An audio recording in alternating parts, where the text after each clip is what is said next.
le retard. Et vous remercier aussi pour la présence massive.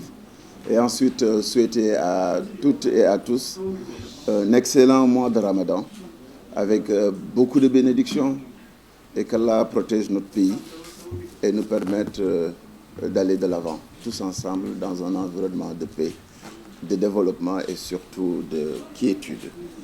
Je voudrais vous rappeler que nous vous avons convié pour un point de presse, juste pour clarifier et un tout petit peu donner des informations à la communauté nationale dans le sens d'apporter un éclairage sur la situation de AIBD et la dynamique dans laquelle nous sommes aujourd'hui. Alors soyez tous remerciés pour la présence, la diligence, et j'apprécie fortement que vous soyez là parce que vous êtes des relais efficaces pour nous permettre de joindre les citoyens et de discuter et d'échanger avec eux sur la réalité de AIBD. Sans plus tarder, Mesdames, Messieurs les représentants de la presse, chers invités, je tiens tout d'abord à vous remercier vivement pour votre présence aujourd'hui. Ma chargée de managers et de dirigeants responsables de AIBD m'enjoint par devers vos médias respectifs le devoir d'exposer en toute transparence la situation économico-financière de AIBD SA et les décisions froides et responsables que nous avons engagées pour restructurer et relancer la machine AIBD. En effet, AIBD SA a hérité d'une situation inconfortable due à un recrutement massif opéré entre 2022 et 2024. Cette dérive a engendré un sureffectif qui pèse lourdement sur notre équilibre financier. Ce déséquilibre, combiné à d'autres facteurs comme la gabegie, la dispersion des charges de fonctionnement inutiles parce que trop éloignées de notre cœur de métier, menace aujourd'hui notre capacité à assumer pleinement nos missions. En effet, la sécurité, la sûreté, le respect strict des normes, socle de toute activité aéroportuaire, exigent des moyens humains et matériels adaptés, ainsi que des investissements réguliers pour rester en phase avec la réglementation aéronautique et les normes internationales de l'OACI. L'État du Sénégal, depuis 2023, par la RDIA et par des subventions directes, paie les salaires de AIBD SA. Nous avons trouvé cette situation à notre arrivée en mai 2024, avec un effectif porté à 938 agents. À l'époque, devant tous les agents de AIBD et les partenaires sociaux, nous avons présenté la situation très compliquée de AIBD en exigeant une situation de référence sur la base d'audit RH organisationnel et aussi sur la base d'audit des marchés en cours à AIBD. Cela devrait nous permettre de guider, dans la mesure des respects des règles du droit, les corrections que tous nous savions à l'époque inéluctables. Sans attendre les résultats, nous avons commencé la réduction du personnel qui, aujourd'hui, est de 872 agents. Nous avons aussi engagé une réduction drastique de nos charges de fonctionnement. Baisse des dotations de carburant aboutissant à une économie de 275 millions, suppression des subventions à des structures de la plateforme pour un total de 600 millions, réduction de nos charges téléphoniques qui passent de 18 millions le mois à 8 millions le mois, finalisation des travaux du Salon d'honneur en fin de mars avec une économie de 300 millions de francs due à la prise en charge des frais de passage officiels. Économie immédiate de 220 millions sur la location des véhicules par le retour de ces véhicules aux concessionnaires. Et avec l'arrivée des véhicules de AIBD, un poste qui coûtait 340 millions l'année sera ramené à moins de 40 millions. Baisse drastique des frais de mission, qui sont passés de 80 millions sur 3 mois à mon arrivée à 24 millions sur 6 mois. Et ne concernent que les déplacements essentiels pour le strict minimum. La directive du prix primatorial a réduit à moins de 50 millions ce poste qui nous coûtait annuellement 400 millions et plus encore.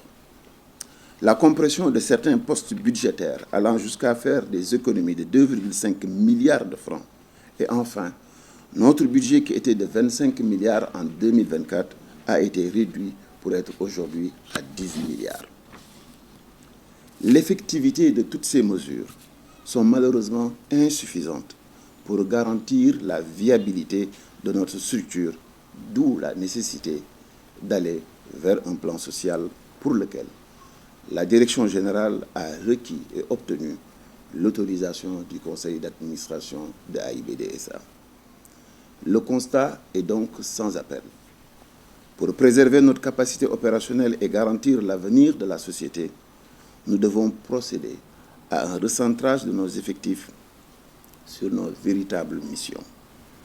Cette décision, que nous avons longuement pesée, n'est guidée ni par la simple recherche d'économie, ni par l'envie de priver quiconque de son emploi, mais elle répond à la nécessité vitale de redimensionner AIBD SA afin de répondre aux normes de sécurité, de performance et de compétitivité imposées par le secteur aéronautique, tout en veillant à la pérennité financière de la société.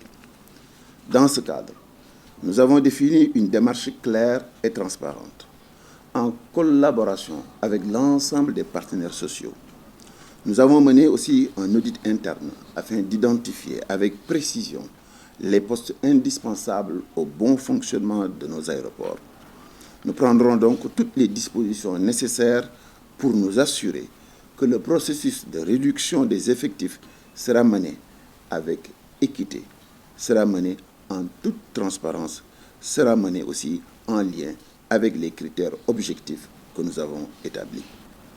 Conscient des impacts socio-économiques qu'une telle mesure peut provoquer, de l'anxiété, de la situation dans laquelle beaucoup de nos agents se trouvent, je m'engage à mettre en place un accompagnement adapté pour les employés concernés.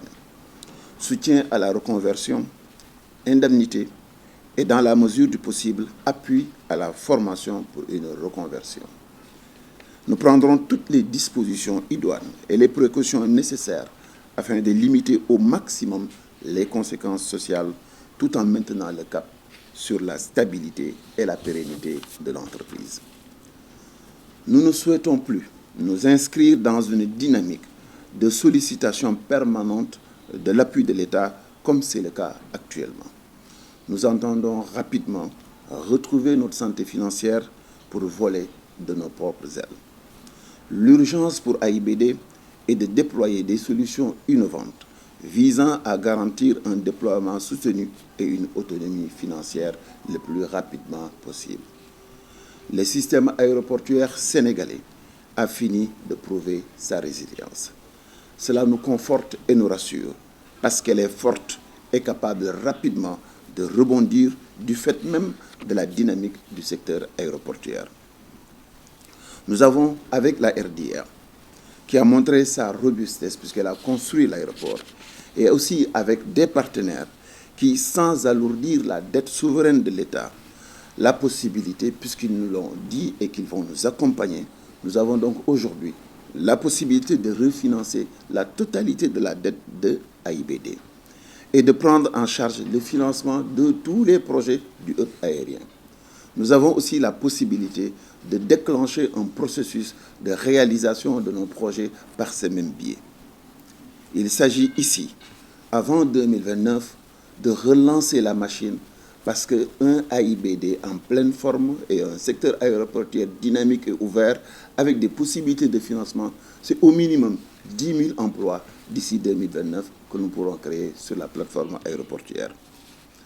Cela passe par l'extension de l'aérogare qui va passer de 3 millions de passagers à 5 voire 8 millions. Chaque situation va entraîner de nouveaux emplois.